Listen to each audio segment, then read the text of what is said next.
Provinsi Aceh yang terletak di ujung utara Pulau Sumatera menjadi wilayah rawan dalam penyelundupan barang ilegal dari luar negeri. Alhasil, jalur laut menjadi perhatian para penegak hukum. Patroli rutin Bea Cukai Aceh menjadi cara ampuh dalam mencegah barang impor ilegal masuk ke tanah air. Dalam operasi Bersinar 2020, Bea Cukai Aceh mendapatkan informasi bahwa akan ada pengiriman bawang merah ilegal dari Thailand menuju Lok Semawe, Aceh Utara. Diduga pengiriman bawang ini tidak dilengkapi dengan surat perizinan impor. Dari informasi tersebut, petugas gabungan dari Bea Cukai Aceh dan Denpom Angkatan Darat Lok Semawe mengejar sebuah kapal yang diduga telah mengantarkan barang ilegal ke tanah air. Dari informasi tersebut, petugas bergerak untuk melakukan penangkapan terhadap kapal penyelundup bawang merah dari Thailand tersebut.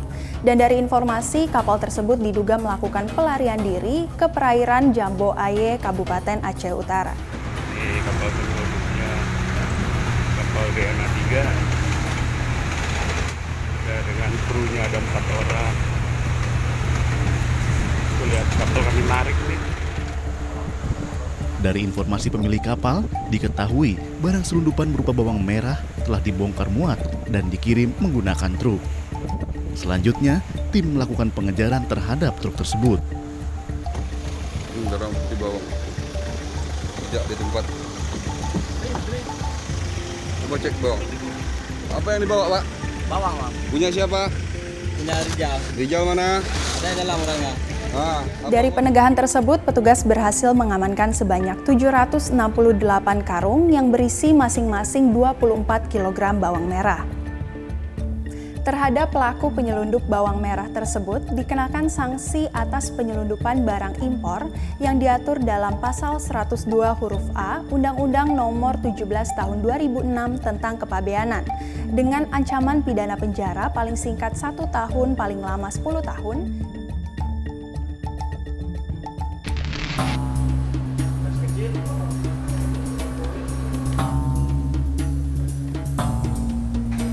Saat memindai barang bawaan penumpang yang baru saja tiba di Indonesia, petugas Bea dan Cukai yang bertugas di Terminal 3 Bandara Internasional Soekarno-Hatta menemukan sesuatu yang mencurigakan di dalam tas milik penumpang warga asing asal Tanzania. Perjalanan kedua penumpang ini harus terhenti untuk diperiksa lebih mendalam oleh petugas.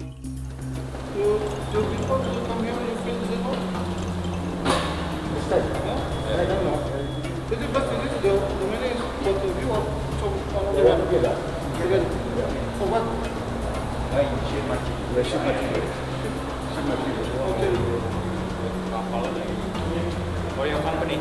Yeah. What company? We have the basic here in Pontianak. So we pay around 3. Petugas menemukan uang tunai dengan jumlah yang banyak di dalam tas milik penumpang tersebut. Kemudian, kedua penumpang diarahkan menuju ke ruang Bea dan Cukai untuk pemeriksaan selanjutnya. Dia nggak lupa declare sih sebenarnya, tapi dia langsung jalur merah. Pas dicek dia bawa 50.000 US dollar per orang. Kalau itu harus declare. Cuma dia nggak ngerti harus isi beginian, tapi dia langsung masuk ke jalur merah buat declare. Dengan bantuan petugas Bea Cukai Soekarno-Hatta, mereka diarahkan mengisi formulir pemberitahuan Bea Cukai. Terus dia langsung masuk jalur merah, berarti dia mau pengen bilang kalau dia bawa uang, cuma dia nggak ngerti harus isi beginian. Dia bilangnya dia udah lapor di customs di Tanzania-nya. Harusnya kan lapor di sini, harus isi yang kayak gini, cuma dia nggak ngerti harus isi beginian. So the next time we go with money, no, not allowed, eh? It's allowed. We have to declare. Yesterday I said, you can go.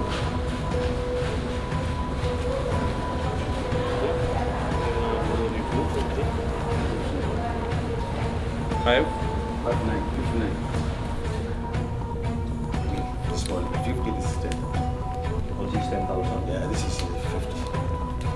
Ada beberapa peraturan yang mengatur tentang pembawaan uang tunai baik masuk maupun keluar dari daerah KP Indonesia, di mana dasar hukumnya diatur dalam Undang-Undang Nomor 8 Tahun 2010 tentang pencegahan dan pemberantasan tindak pidana pencucian uang.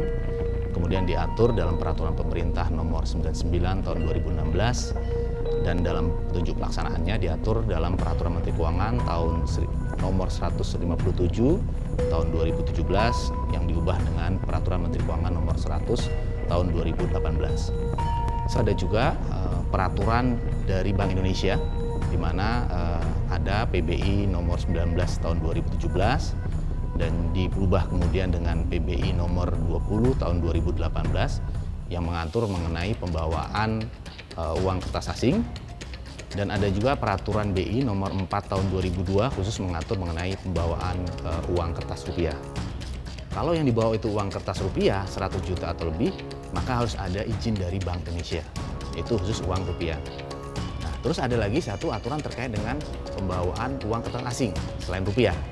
Nah, apabila ini yang dibawa ini lebih dari 1 miliar atau lebih, maka baik masuk maupun keluar dari daerah Bank Indonesia, maka wajib ada persetujuan dari Bank Indonesia. When you move it outside, you bring the money also, you have some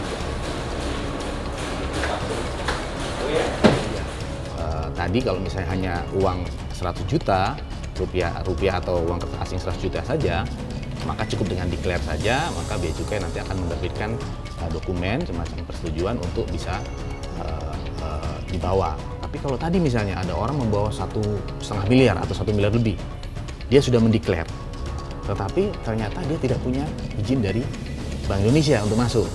Nah, sebenarnya diberi kesempatan kepada yang bersangkutan karena dia sudah deklar, dia bisa membawa kembali lagi ke luar negeri. Tetapi apabila yang bersangkutan ini tetap ingin masuk, maka dikenakan sanksi lagi 10% terhadap pembawaan yang 1 miliar.